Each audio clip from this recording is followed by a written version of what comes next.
a shadow hangs over human history. While civilizations rose and fell, and emperors and pontiffs drew the destinies of nations, a far older truth lay buried on clay tablets and in the memory of peoples. A hidden fear, whispered in dark corridors and locked away in guarded libraries, gnawed at those who bore the weight of spiritual power. This fear was not directed at the enemy sermons had portrayed for centuries, but at beings so ancient that their memory echoed from before the scriptures were written. At the root of this intrigue lies a question that challenges the foundations of dominant faith. Who were the Anunnaki, and why does their echo cause trembling within the church? This narrative traverses the depths of time and the breadth of religions to unravel that unease. It explores the appearance of the Anunnaki in Sumerian texts, the Vatican's reaction upon discovering stories older than the Bible, and the silent battle to control the narrative of creation and human destiny. Act 1. Legacies of Sumer. On the plains of ancient Sumer, at the edge of the Fertile Crescent, humanity's earliest cities flourished. Uruk, Eridu, and Lagash bustled with artisans, farmers, and priests watching the sky for omens. There, in clay, stories were written of beings who descended from above with power and wisdom. The tablets describe the Anunnaki as majestic entities with resonant names and assigned tasks in ordering the world. For the Sumerians, these beings were not symbols of evil, but lawgivers who decreed the fate of kings and peoples. The texts relate that the Anunnaki did not need to rebel, because they were the supreme authority. Many passages repeat the word decree in the mouths of priests reciting these stories in temples adorned with colorful mosaics. The Anunnaki appeared as the origin of civilization. They brought writing, agriculture, the reckoning of time, and the measure of fields. In a world where the annual flood could destroy harvests or bring fertility, the idea of beings controlling the cycles of nature was both calming and frightening. These Sumerian accounts depict a world in which power was not vested in a single god, but in a council of beings with different roles. Some ruled the heavens, others the waters, others the earth. Humanity was not the center of the universe, but a secondary player in a cosmic theater. Such an image contrasted with the view later presented in the Bible. For the peoples of Sumer, the existence of multiple divine beings explained the diversity and complexity of the world. Over centuries, Sumerian tablets were carried to other cities and translated into Akkadian, Babylonian, and Assyrian. They preserved stories like the Epic of Gilgamesh, recounting a king's quest for immortality, and tales of universal floods cleansing the earth of corruption. The Anunnaki were not fleeting characters. Their presence permeated all aspects of life. Meanwhile, in the Fertile Crescent, the first religious structures developed. Priests serving in temples had to know each Anunnaki's name and function, for their power resided in correct pronunciation and precise ritual. Religion was a precise and complex system integrating astronomy, mathematics, and ceremony. This sophistication astonished travelers and merchants arriving from Egypt or the Mediterranean. Act 2. Genesis and the Vatican's unease. Millennia later, in another place and culture, a text known as Genesis was composed. It narrated the creation of the world, a garden of innocence and humanity's fall. A single God spoke, and everything came to life. Humanity was the centerpiece of creation, destined to dominate the earth and name living beings. This version of origins, written and rewritten by generations of Hebrew scribes, consolidated into a sacred book forming a people's identity. However, scholars comparing Genesis with Sumerian accounts centuries later would find unsettling similarities. Both feature a primeval garden, a great flood, creation from clay, and intervention by higher beings. To the inquisitive mind, these coincidences were not accidental. They wondered whether Genesis had been influenced by older Mesopotamian stories.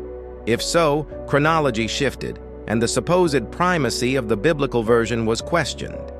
This question troubled those safeguarding sacred texts in Rome.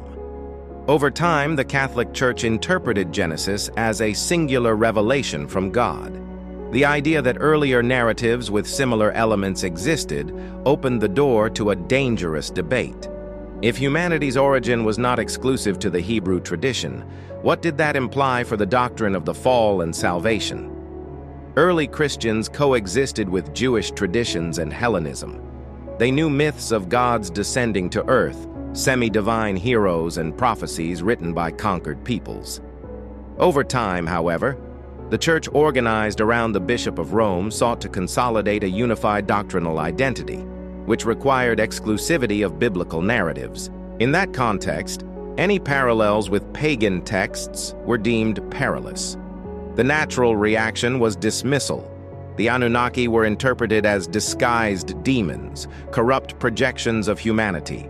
Some theologians argued that the devil, eager to divert humanity from the truth, inspired such tales to confuse minds and divert worship owed to the one true God. Yet this explanation did not resolve the problem of the tablet's antiquity. How could demons inspire stories 1,000 years before the biblical revelation? Within monastic cloisters, the discussion was more nuanced than in public squares. Monks copied classical manuscripts of Aristotle and Plato recovered by the Arabs. They also copied apocryphal texts and chronicles of ancient peoples, including Latin versions of Mesopotamian epics.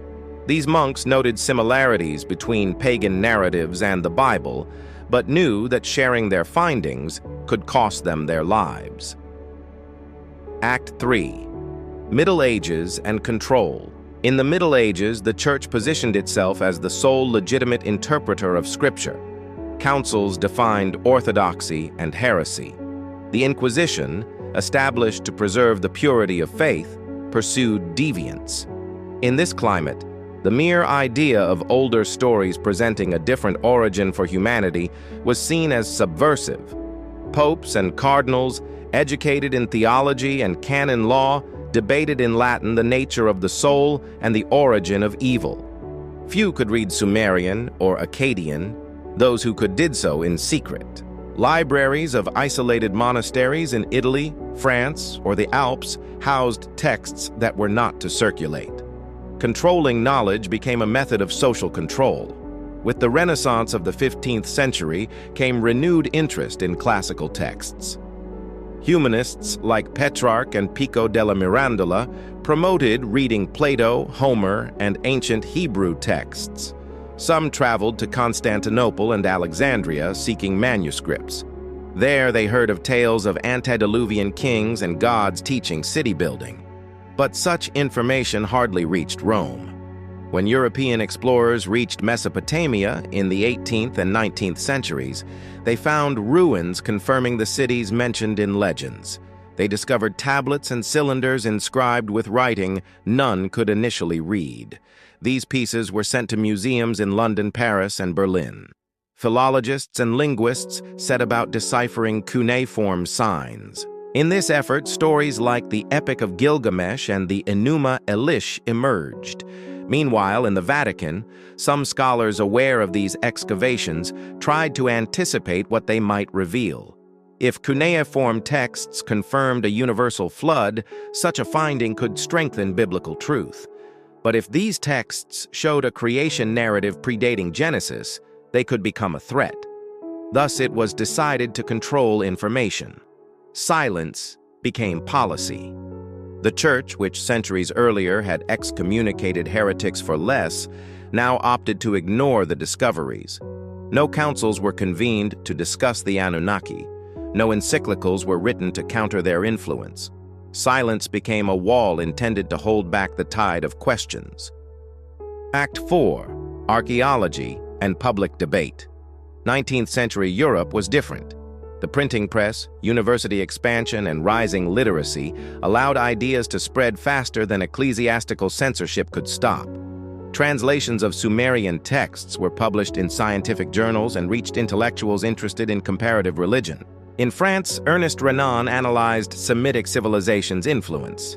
In Germany, Friedrich Delitzsch delivered lectures called Babel and Bible, highlighting similarities between Sumerian stories and Genesis. These lectures caused scandal by suggesting the Bible had been influenced by pagan sources. In response, conservative theologians defended the originality of Hebrew scripture. But the debate was open, and authority arguments could not close it.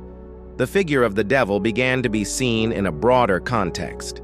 In traditional Christian vision, the devil was God's chief adversary, a fallen angel seducing humanity into sin. But the Anunnaki's story suggested powerful beings whose existence did not fit neatly into the Christian narrative. How was their existence explained? Some theologians equated them with the Watchers mentioned in the Book of Enoch, a text the Church never included in the canon but which circulated in certain Christian circles. The Book of Enoch, an apocryphal text written in Hebrew and Aramaic, tells of beings descending from heaven to mate with human women, producing giants. These Watchers taught humans metallurgy, magic, and astrology. The story resembled that of the Anunnaki, suggesting some Jewish traditions had absorbed Mesopotamian tales and adapted them. For the Church, however, the Book of Enoch was marginal. It was tolerated in monastic circles but not considered inspired. The fact that it presented beings teaching illicit arts reinforced the idea they were demons. Thus, the ecclesiastical institution continued rejecting the possibility of ancient non-demonic beings influencing human history. Act 5. Modern Scholarship and New Questions. The 20th century marked a turning point in archaeology and the history of religions.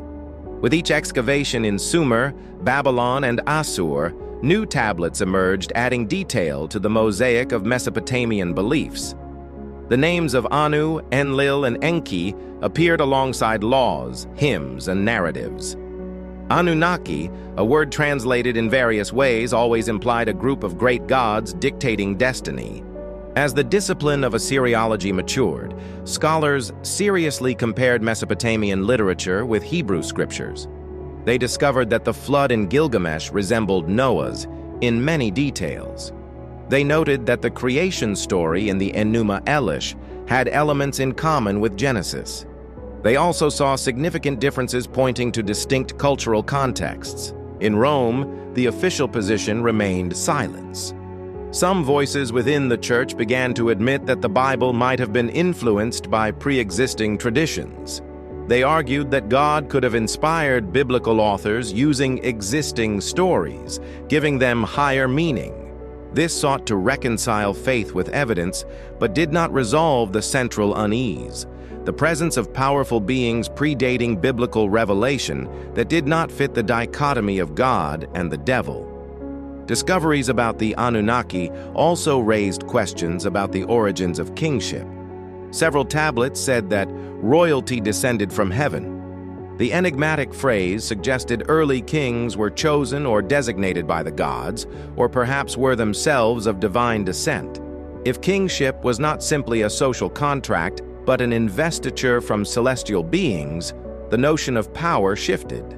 This detail interested the Vatican, which sees the Pope as a supreme authority established by Christ. Conflict became more evident when anthropologists and writers explored the possibility that humanity had been influenced by beings from other worlds.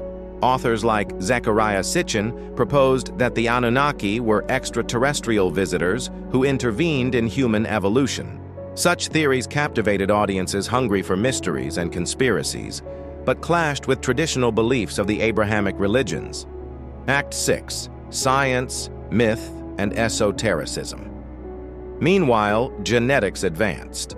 Some enthusiasts of ancient astronaut theories combined Anunnaki stories with genetic discoveries to suggest that humanity might have been deliberately modified. They spoke of hybrid DNA and mixtures between humans and beings from elsewhere. These ideas echoed in popular culture, novels, and television. The Catholic Church kept its distance from such speculation. But within its ranks, some theologians reflected on the possibility of extraterrestrial life. Jesuit Georges Lemaitre, who proposed the Big Bang theory, saw no contradiction between science and faith. Others argued that if life existed elsewhere, Those beings would also be God's creatures. Yet the Anunnaki story was not simply about beings from another planet. It told of entities who, according to the texts, shaped human destiny and left marks on culture. Some intellectuals inclined to Gnosticism and esotericism reinterpreted the Anunnaki as archetypes. To them, the Anunnaki were not flesh and blood beings, but manifestations of cosmic forces or aspects of the collective psyche. They saw each great god representing an element of the human mind or natural forces. This psychological reading, though less literal, did not ease ecclesiastical anxiety. Any reinterpretation deviating from official doctrine was viewed with suspicion. Act 7. Information Age and Alternative Narratives. In the late 20th and early 21st centuries, access to information multiplied via the internet. What had once been discussed in small academic circles spread to a global audience. Videos, articles, and forums shared details about the Anunnaki, the Enuma Elish, and the Epic of Gilgamesh. Many users mixed historical data with speculation, creating fertile ground for imagination. In this context, an alternative narrative emerged, claiming the official story had been manipulated. It said religious and political authorities deliberately hid the truth about our origins to maintain control. The Vatican appeared as a dark force secretly fearing and silencing any mention of the Anunnaki. This perspective, based more on distrust than evidence, offered a compelling story for those disillusioned with traditional institutions. The popularity of this alternative narrative compelled some church spokespeople to respond. In interviews and documents, they asserted that the Bible should be read in its historical and theological context, and that the existence of Mesopotamian stories does not diminish divine revelation. Some admitted biblical writers were inspired by earlier traditions, but said they transformed those stories to convey a deep message about God and humanity. This response aimed to quell curiosity without directly addressing the Anunnaki's identity.